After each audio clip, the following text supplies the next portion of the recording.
Takže čus lidi, já jsem Salatemen64 a vítejte u nového videa po půl roce. A dneska to bude takový netradiční video, protože za prvé mě můžete vidět. A za druhé, protože bude mít reakci. A já jsem totiž byl v Brně v březnu na Retro Gameconu a přišli tam za mnou, že by se mi tam chtěli zeptat na pár otázek do takového rozhovoru. Tak jsem si řekl, ten rozhovor totiž vyšel až teprve včera nějak o půlnoci, kolem půlnoci, tak jsem si řekl, že proč bych na to nemohl udělat reakci. Byl jsem tam a jsem tam taky, že? Nevystřihli mě tam s tama překvapivě. Tak jsem si řekl, že prostě udělat takový menší reakci na to, jaký jsem já byl na tom rozhovoru. Varování, je to katastrofa. Takže jdeme na to. Sekundy do nahoru, dobrý. První akce svého druhu. PlayStationy, různý Atari. Ty vizuály, ty pixely. Takový dětský sen. Lidi združujou. Ale jsme zahráli i něco IRL. Zajímavý tričko. Že jich je tady ještě tolik, tak to mě dost... Hele, vidíte to? Vidíte to? To jsem já! Já! No nic, jdeme dál. překvapilo. Retro Gamecon. Ahoj, jmenuji se Michal a jsem ředitel tohoto festivalu, respektive konu. Vždycky to byl koníček, přerostlo to ale ve sbírání, kterému jsem se věnoval určitě díl jak 10 let. No a jako fanoušek RetroHer jsem samozřejmě pravidelně sledoval, co se děje v zahraničí, co se děje ve Velké Británii, v Americe, kde jsou tady takovýhle festivaly naprosto běžný a pravidelný. A celou dobu jsem čekal, než se něco takového objeví v Čechách nebo na Slovensku, tak jsem si řekl, že to hod musím udělat sám a my jsme nevymýšleli nic nového. My jsme se vlastně jenom podívali, jak to funguje ve světě a přinesli jsme to sem.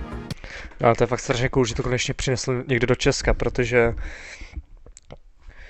bych řekl, že tady, aspoň z toho, co já sám vím, tak v Česku nebylo vůbec nic podobného tomuhle konu, až možná ty arkády, což se vždycky vozily na Anime Fest, to si myslím, že byla asi nejbližší věc, co tady k tomu byla, k nějakému Retro Gameconu. Nemusí mít pravdu, jo, klidně mě opravte v komentářích, jo, klidně mě opravte, protože to je snad jediné místo, kde jsem takhle viděl na veřejně, tak prostě přivést velký arkády a staré konzole. Ale každopádně se těším na druhý ročník Retro Gameconu, protože nejenom, že to byla strašně jako sranda, tam jakože všechno, co tam bylo za ty konzole a za ty možnosti, ale taky co tam bylo na prodej. Já jsem mám fakt 3 krásné úlovky, co jsem našel na Retro Gameconu.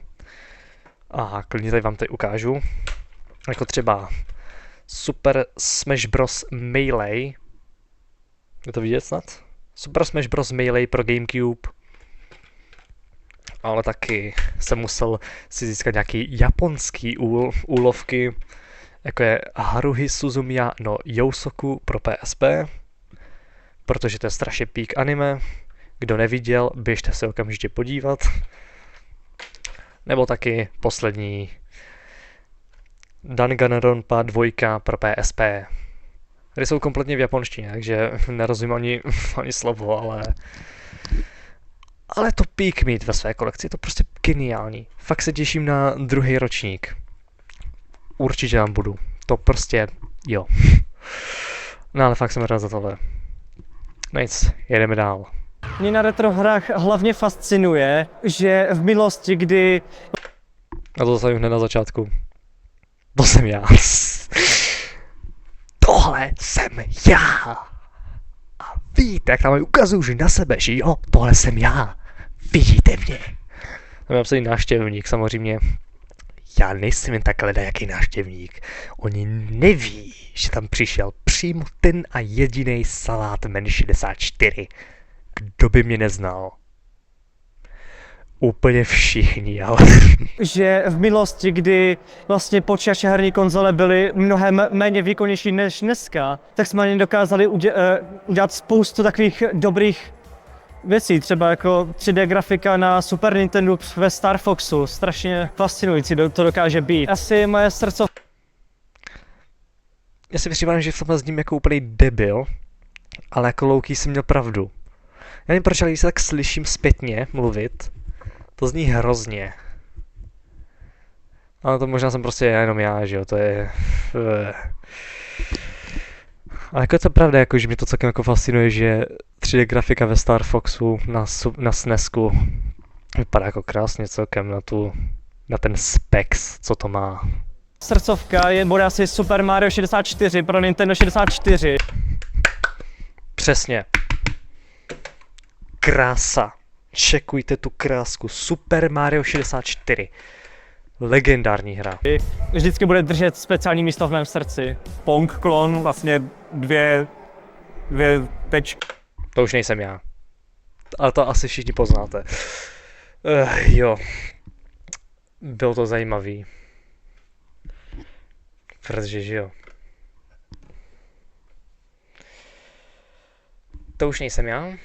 Ale to asi všichni poznáte. Bylo to zajímavé, prostě mě tak vytáhli prostě z ničeho nic tam.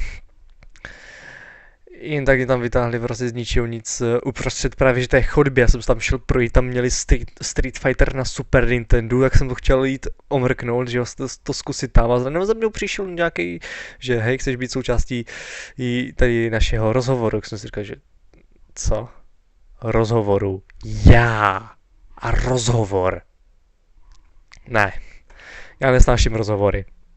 Protože hlavně ještě takhle před kamerou, protože já se strašně bál, že tam něco podělám, že tam řeknu něco špatného, že tam prostě jak blbě přeřeknu něco toho hrozný pocit, najednou jsem prostě celkem jako nervózní.